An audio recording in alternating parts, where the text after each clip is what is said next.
Hi dear students and welcome to my tutorial. In our today's tutorial, we'll be learning about the NIOS data entry operations secondary code number 229, the exam paper. So this is one of the exam model paper as you can see, which is for 2019. Just it is very close done, and I'm just showing you as a sample that how usually the exam paper looks like. Could be considered as one of the important exam model paper for the examination also. And as you can see, the first question is always match the following, where you match your alphabets with the given numbers or whatever it is according to the question. So it's very easy, and each one holds half marks. So there are 6 questions in question, 6 parts in question 1, which holds each one as half mark and making a total of 3 marks. So you can easily get your 3 marks in here. Similarly, you have question number 2, which is based on true and false, and you have 6 questions or 6 parts in this part, question number 2, which also holds each one as half mark, and then you get a total of again 3 marks, which is again together 6 marks in your pocket. Then you have question number 3, where there is a definition. So you basically define the 4 terms here.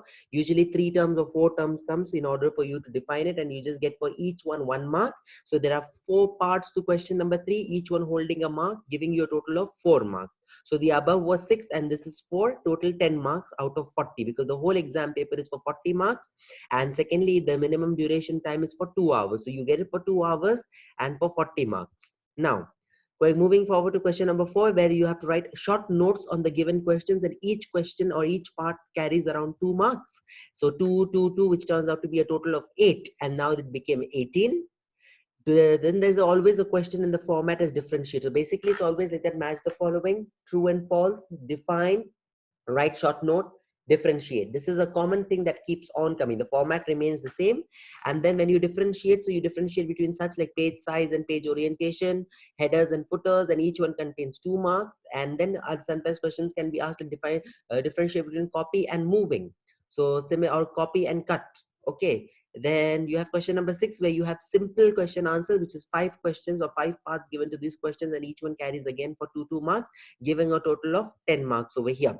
So by this, what happens? We have 18, and then here from 4, which is 22, plus 10 marks, 32. The rest of the 8 marks goes over here, which is in this form, whereas there is 4 marks here and 4 marks for question 8. So question number 7 has 2 parts, A and B. A is to write the shortcut keys, which is for chapter number 3, that is Word, and from chapter number 9, creating presentations. And then this one, write the steps to do the following, like making the entire sentence. This is like from formatting documents, formatting worksheets, questions related from there. Then question number 8 is to calculate the percentage and to create a pie chart in terms of showing the steps. So basically, you can't literally create a pie chart in an exam paper. So you just write down and label it and draw it, and that is the way you can do. So 2 marks are given in this form. Even bar chart can come, so you can simply draw a graph and create some bar just to show as an example how would it look like if you would have created it in real in an Excel sheet. And then part B over here, where you have to calculate the total, where there is a formula. Now, usually many students are making mistakes in terms of calculating the formula. That is, you need to make sure you go through chapter number 8, which is formula, chart, and presentation. This one of functions, because it's very important for them.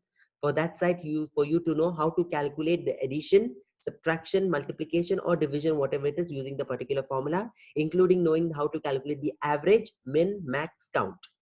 So this was all the part for this exam paper, which is for total 40 marks. And then the other 60 marks is practical. 8 marks are going to be given for the TMA. How the TMA is calculated for 8 marks and how the exam paper is calculated, all that you can see in my TMA video, which is already available on YouTube, and you can go through it and have your guidance. So this was all about the exam paper for grade 10. Thank you and best of luck.